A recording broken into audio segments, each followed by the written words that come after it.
Bonjour à tous, nous sommes le mardi de la 5e semaine du temps ordinaire. Nous allons demander au Seigneur de pouvoir entrer aujourd'hui dans cette parole qui est une parole très belle, très importante pour nous tous, pour notre vie chrétienne. Et pour cela, demandons au Seigneur son Esprit Saint. Seigneur, envoie sur nous ton Esprit pour que nous puissions rentrer dans cette parole, pour qu'elle puisse faire lumière en nous, pour qu'elle puisse venir éclairer les endroits les plus obscurs de notre existence, pour que ton esprit puisse enlever nos masques, ce masque qui nous empêche d'être en vérité devant toi, devant nos frères et devant nous-mêmes. Donne-nous cette grâce par œuvre de l'Esprit Saint de pouvoir être transparent, de pouvoir être authentique selon ta volonté. Amen. De l'Évangile de Jésus-Christ selon saint Marc.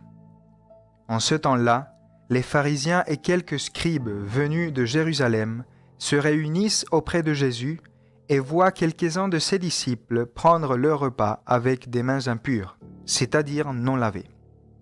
Les pharisiens, en effet, comme tous les Juifs, se lavent toujours soigneusement les mains avant de manger par attachement à la tradition des anciens. Et au retour du marché, ils ne mangent pas avant de s'être aspergés d'eau, et ils sont attachés encore par tradition à beaucoup d'autres pratiques, lavage des coupes, de carafes et de plats. Alors les pharisiens et les scribes demandèrent à Jésus : « Pourquoi tes disciples ne suivent-ils pas la tradition des anciens ? Ils prennent le repas avec des mains impures. » Jésus leur répondit : « Isaïe a bien prophétisé à votre sujet, hypocrite. Ainsi qu'il est écrit, « Ce peuple m'honore des lèvres, mais son cœur est loin de moi. C'est en vain qu'ils me rendent un culte. Les doctrines qu'ils enseignent ne sont que des préceptes humains. Vous aussi, vous laissez de côté le commandement de Dieu pour vous attacher à la tradition des hommes. » Il leur disait encore, « Vous rejetez bel et bien le commandement de Dieu pour établir votre tradition.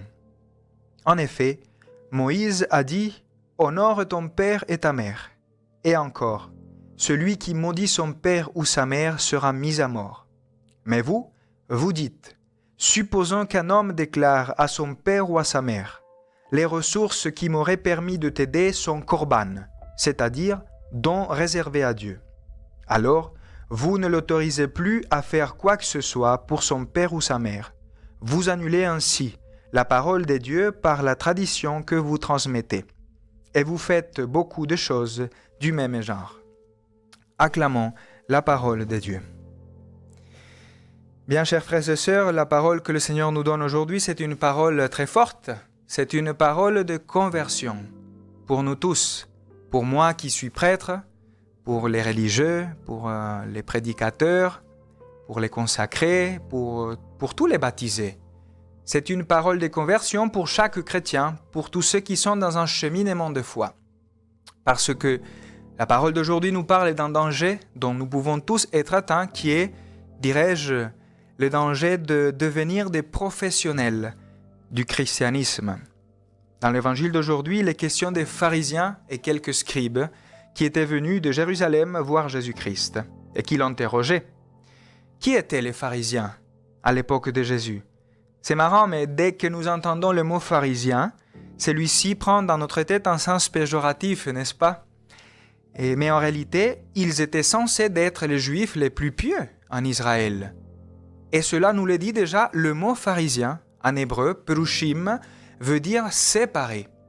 C'est-à-dire que les pharisiens étaient appelés justement à être séparés du monde pour être plus proches du sacré, de la liturgie, du culte, de la loi, des préceptes, pour pouvoir les accomplir, pour vivre de cela. Le problème, c'est que plus ils étaient proches du sacré, plus ils avaient la tentation de se corrompre et d'utiliser la religion pour se justifier à eux-mêmes. C'est un danger que nous pouvons avoir nous tous, mes frères. C'est le danger de devenir des spécialistes de la religion, de l'exégèse, du dogme, de la morale. C'est ce que nous pouvons appeler une mondanité religieuse, juste pour nous sentir en règle, pour avoir la conscience tranquille. Et Jésus-Christ, qui nous aime et qui ne veut pas nous laisser dans ce mensonge, vient, à travers cette parole, pour nous parler comme il parle aux pharisiens. Et nous voyons qu'il leur adresse une parole très forte. Il leur dit, Isaïe a bien prophétisé à votre sujet, hypocrite. Le terme hypocrite vient d'abord du latin hypocrisis, qui veut dire agir ou faire semblant, mais avant vient aussi du grec. On pourrait traduire hypo, ça voudrait dire un masque, et krites, entre autres, veut dire réponse. C'est-à-dire que le mot hypocrisie voudrait dire répondre avec un masque. C'est très fort, parce que dans la Grèce antique, les hypocrites étaient des acteurs de théâtre qui justement mettaient un masque pour pouvoir approfondir le rôle qu'ils interprétaient. Et cela donnait beaucoup d'amusement aux gens qui étaient là. C'était une façon d'interpréter. Voilà, ils mettaient un masque, ça les aidait. C'est pour ça qu'aujourd'hui, les mots hypocrite aussi renvoient à quelqu'un qui est faux ou à quelqu'un qui fait semblant d'être quelqu'un qu'il n'est pas. Dans son vocabulaire de théologie biblique, Xavier Léon Dufour dit que l'hypocrite est celui dont les conduites n'expriment pas les pensées du cœur. Plus qu'un manque de sincérité, l'hypocrisie est un manque de droiture. C'est une perversion, parce que le problème de l'hypocrisie, c'est que, à force de tromper les autres sur ce que moi je suis, je finis par me tromper moi-même, de telle sorte que l'hypocrite ne sait plus distinguer à un moment donné ce qui est vrai et ce qui est faux de sa vie, parce qu'il se trompe lui-même. C'est pour ça que c'est une perversion. Et pourquoi Jésus-Christ appelait hypocrites les pharisiens? Parce qu'ils accomplissaient la loi, mais d'une façon perverse. C'est vrai, ils suivaient les prescriptions, ils faisaient tout d'une façon parfaite, disons. Mais le Seigneur connaissait le fond des cœurs et il savait que leur intention n'était pas juste, parce qu'ils faisaient tout par attachement aux préceptes humains et non pas par amour au Seigneur. Parce que c'est là où nous voyons quel était le vrai sens des préceptes donnés par le Seigneur. Eh bien, ces préceptes devaient être un signe extérieur d'une réalité de foi intérieure, car le fondement de la loi donnée par Dieu était l'amour. Dieu avait donné la loi pour aimer. C'est là le fondement, l'intériorité de la loi. Mais les pharisiens étaient restés avec le côté extérieur et ils s'étaient pervertis. C'est pour ça que Isaïe, en parlant d'eux, avait prophétisé en disant « Ce peuple m'honore des lèvres, mais son cœur est loin de moi. C'est un vain qui me rend en culte. » On pourrait aussi traduire « Leur culte n'est que fumée. » Les doctrines qu'ils enseignent ne sont que des préceptes humains. Donc nous voyons que les pharisiens étaient attachés par tradition à beaucoup de pratiques. Il y avait des ablutions des mains, lavage des coupes, des carafes et des plats. Et toute une liturgie. Et le problème, c'est justement cela, que leur cœur était loin de Dieu. C'est pour cela que Jésus-Christ doit venir dénoncer leur hypocrisie. Mais il le fait parce qu'il les aime. Et c'est là le centre aussi de cette parole, mes frères, que nous pouvons penser que c'est juste une parole dure, c'est vrai, mais c'est une parole d'amour. Parce que Jésus-Christ aime les pharisiens et il sait qu'ils sont en train de rater leur vocation. Leur vocation était d'être séparés, justement, être proches du Seigneur. Et ils étaient loin, avec un cœur loin du Seigneur. Donc, par amour, le Seigneur doit leur adresser cette parole. Il leur dit « hypocrite ». C'est la bonne nouvelle d'aujourd'hui, mes frères, que le Seigneur vient aujourd'hui, avec beaucoup de miséricorde, dénoncer notre hypocrisie. Parce que le Seigneur sait que souvent nous aussi, nous mettons des masques, n'est-ce pas? Combien de fois pour rentrer en relation avec les personnes, au travail, à l'université, dans la paroisse, devant les autres et devant nous-mêmes. Nous pouvons mettre des masques. Peut-être aujourd'hui, quelqu'un d'entre nous a encore des masques.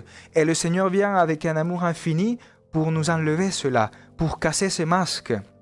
Regardez que le Seigneur veut que nous passions de l'extériorité, de l'apparence, à l'intériorité de la foi. Que nous puissions vraiment avoir une foi intérieure, que nous puissions nous rencontrer avec le Seigneur, qui est l'unique qui connaît notre cœur.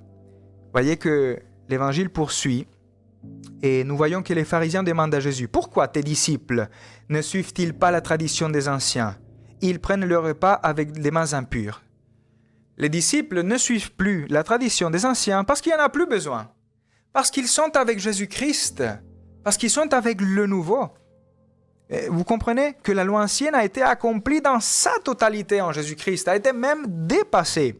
Les disciples n'ont plus besoin de faire le rite extérieur de la purification des mains, parce qu'ils ont fait l'expérience dans leur vie d'avoir été purifiés dès l'intérieur, dans le cœur, par le Seigneur Jésus-Christ. Mes frères, cette expérience est celle que le Seigneur veut faire en nous.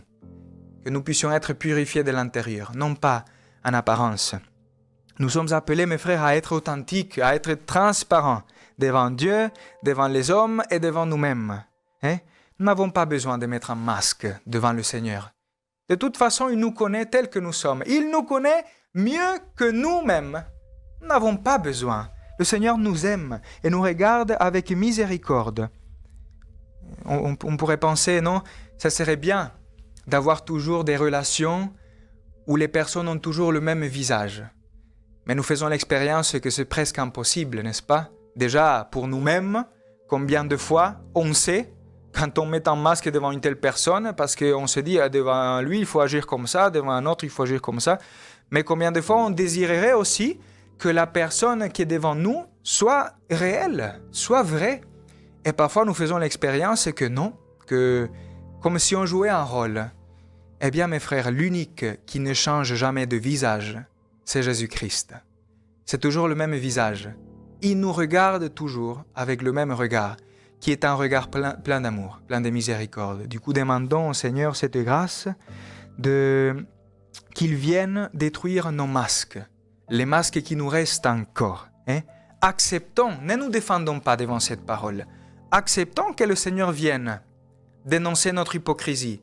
Parce que si nous acceptons humblement, alors le Seigneur peut agir et peut nous donner cette grâce d'être, comme nous dit la première lecture d'aujourd'hui, d'être à son image. Parce qu'aujourd'hui, la première parole, toujours du livre de la Genèse, dira « Faisons l'homme à notre image selon notre ressemblance ». Voilà mes frères, ne nous défendons pas devant cette parole. Disons plutôt « Seigneur, c'est vrai, tu as raison. J'ai compris que je suis un pauvre, un faux, que je suis un hypocrite. Aie pitié de moi, Seigneur. Viens faire tomber tous nos masques. » Et le Seigneur, à ce moment-là, vient rétablir l'image de Fils de Dieu qui avait été défigurée à cause de notre péché.